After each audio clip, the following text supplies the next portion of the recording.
As a kid, I didn't just watch Dragon Ball Z, I lived it. In my backyard, I was throwing Kamehamehas at my friends. I spent more time powering up than doing homework.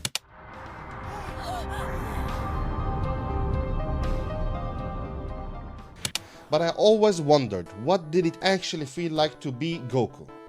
To feel that energy building in your palms, to move at speeds that break the sound barrier. I've played the fighting games, but they never captured the journey. That's why I'm here. DBZ Kakarot promises to be the ultimate Dragon Ball power fantasy, to let me not just watch the story, but to live it. This series is me finding out if this game can finally make me feel like the Super Saiyan I always wanted to be. I will make you suffer!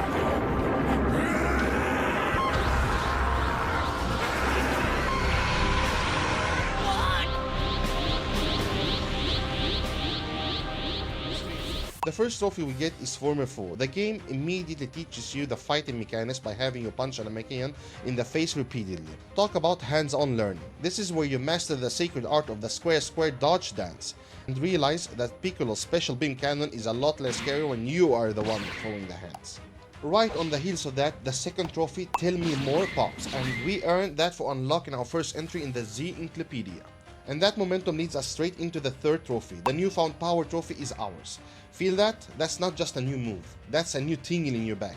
That's the first step to going Super Saiyan. From this moment on, every fight is just a highlight reel waiting to happen. Once we're powered up and the main story starts rolling, we quickly earn another meaningful trophy, Helping Hand.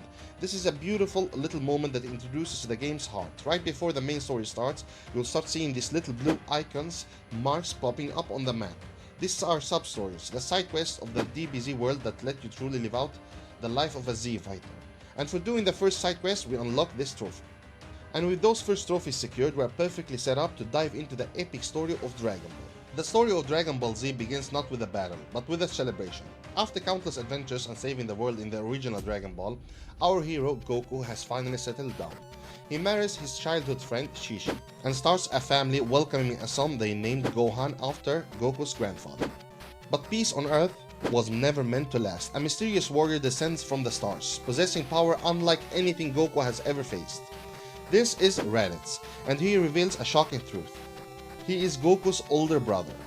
He explains that Goku's real name is Kakarot, a warrior from the nearly extinct Saiyan race, sent to Earth to conquer it. When Goku refuses to join Raditz, Raditz kidnaps Gohan, forcing a deadly alliance between Goku and his former arch-nemesis, Piccolo.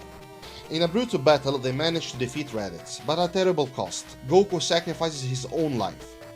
With his dying breath, Raditz uses his scouter to send a message, revealing the existence of the Dragon Balls to two even more powerful Saiyans that are now heading for Earth, the brutal Nappa and the royal prince Vegeta. How are you doing, bro, Akir? What are you doing good?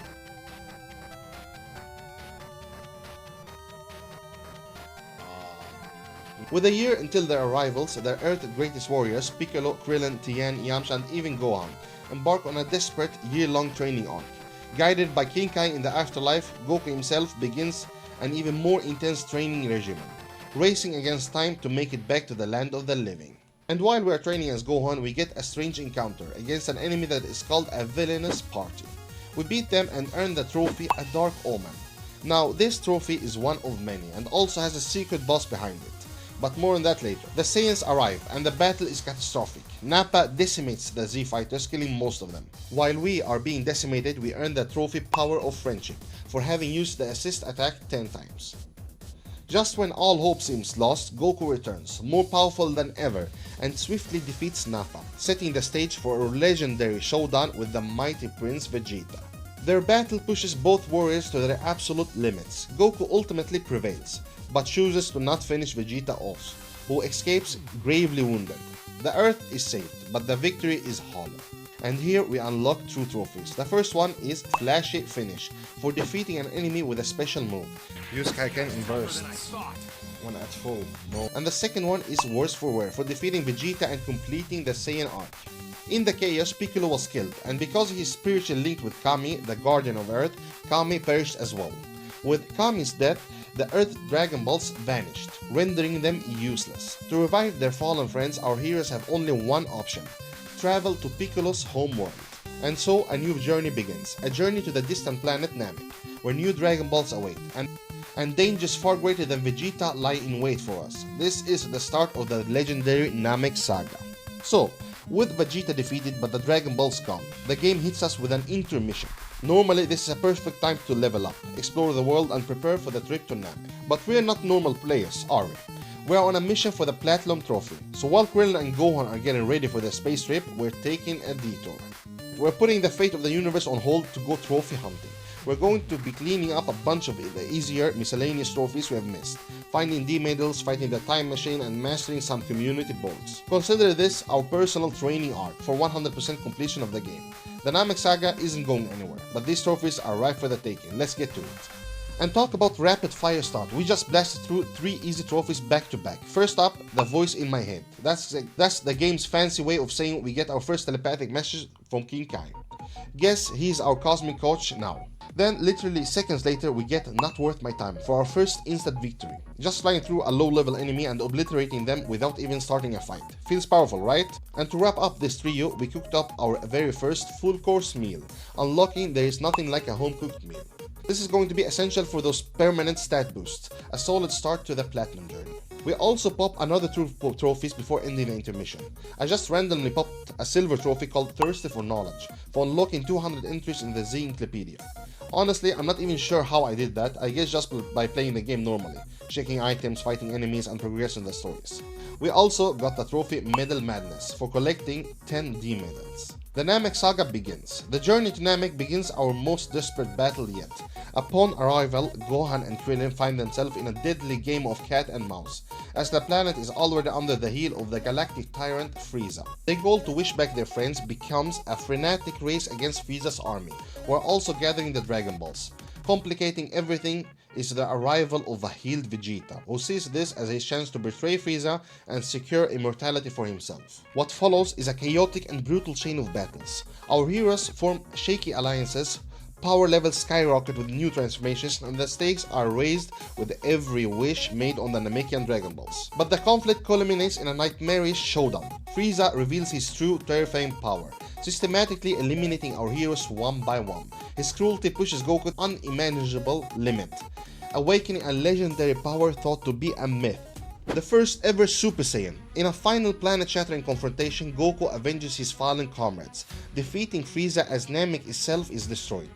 But the victory cost them their access to the Namekian Dragon Balls once more, setting the stage for an uncertain future and the next great threat to Earth. But we did manage to make wishes to bring back Kami and Earth and everyone else. And now we unlock the trophy Emperor No More for completing the Namek arc and defeating Frieza. And of course, between every saga we get intermission and we try our best to earn a couple of trophies. Start of intermission 2.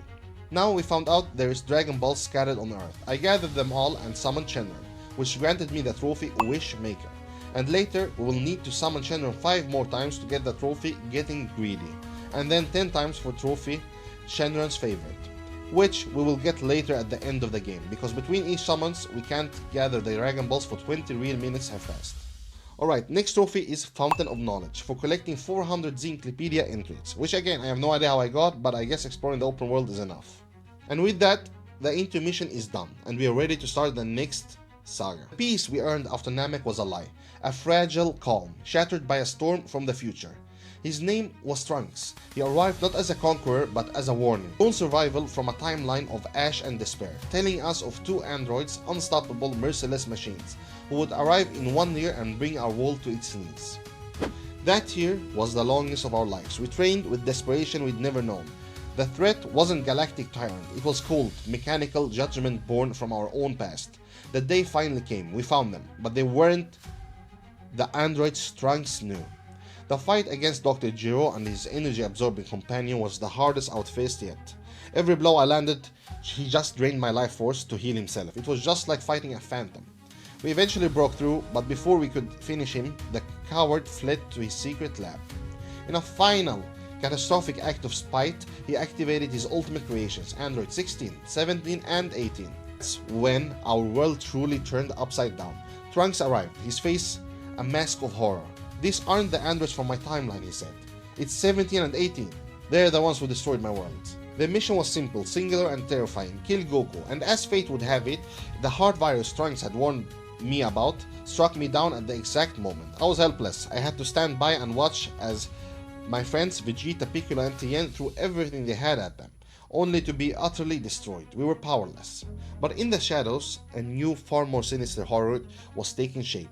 A creature from another future, a bioengineered nightmare called Cell.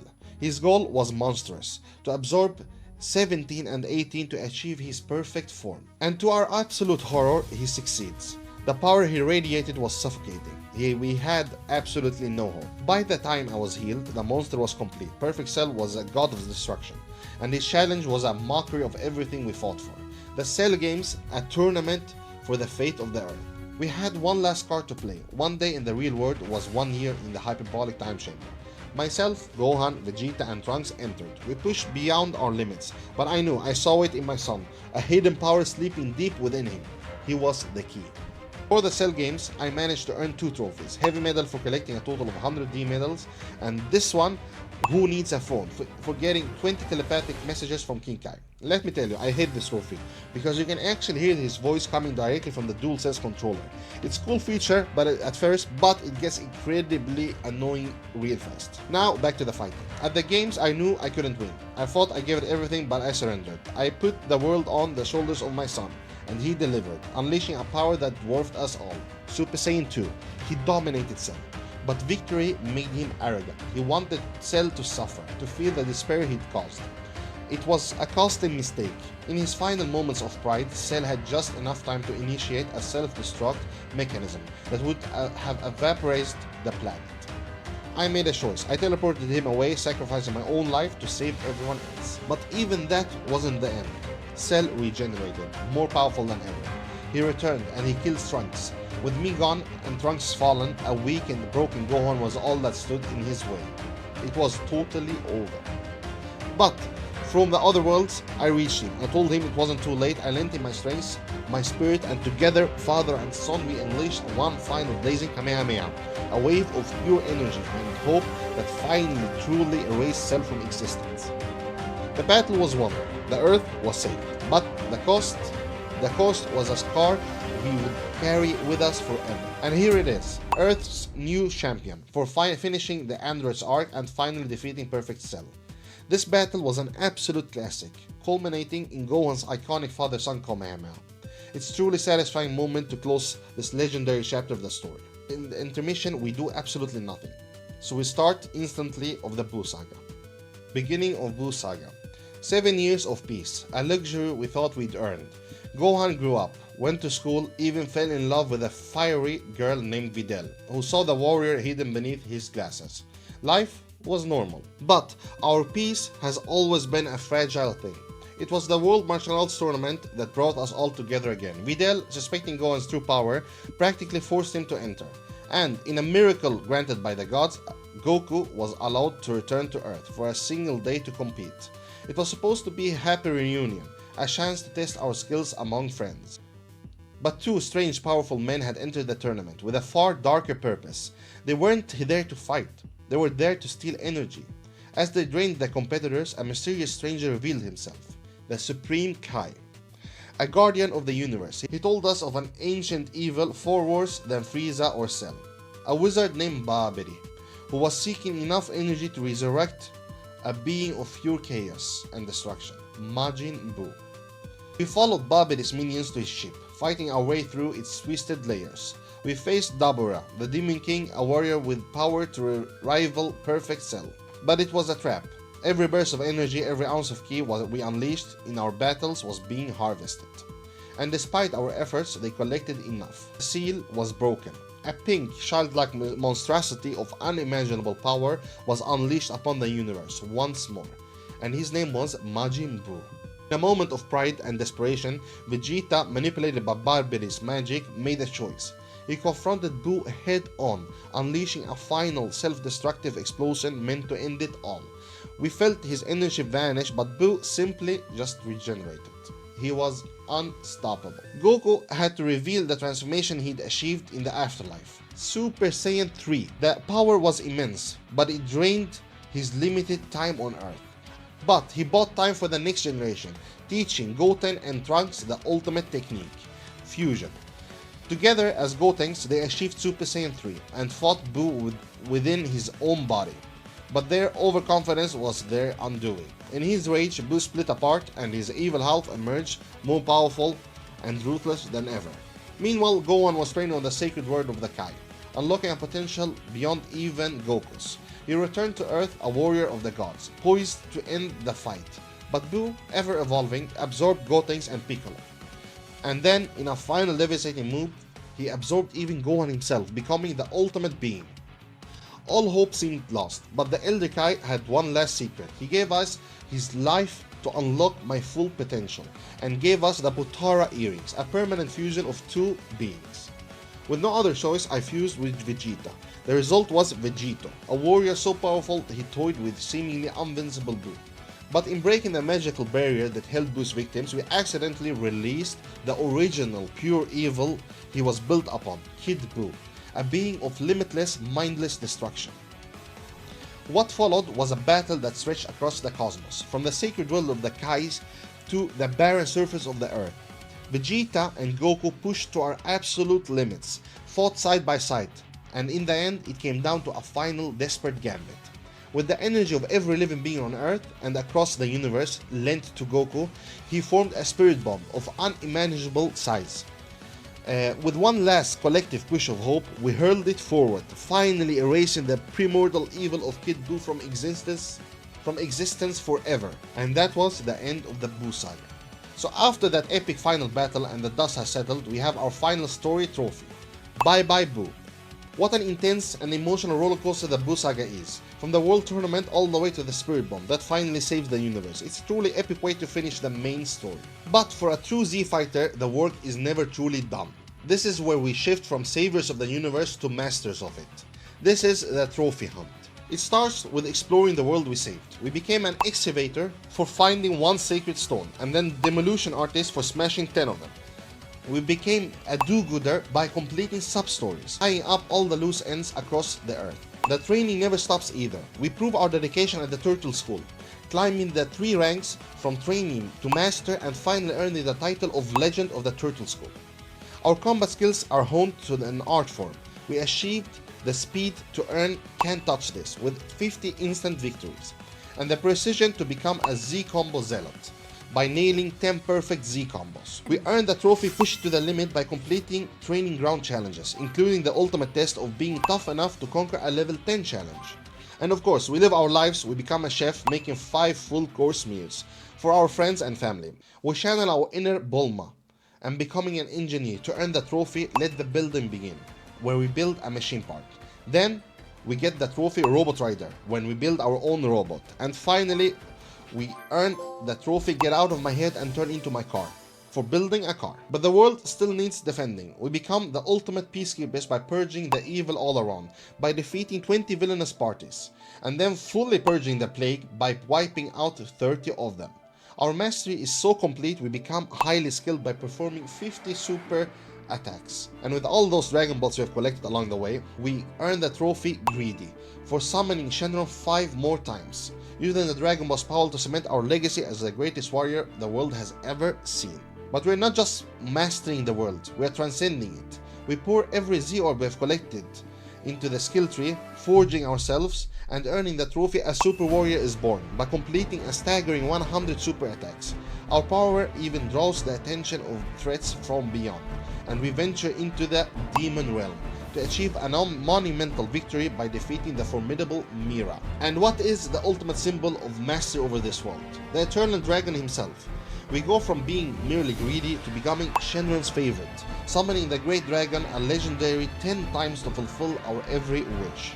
We have defended the Earth, mastered every technique, built a legacy, and even commanded the dragon. There is nothing left to prove, no enemy left to fight, no challenge left to overcome. We have done it all, and with that final ultimate effort, the last trophy unlocks, the Platinum Trophy, the definitive proof that we have lived, fought, and triumphed through the entire epic saga of Dragon Ball Z Kakarot.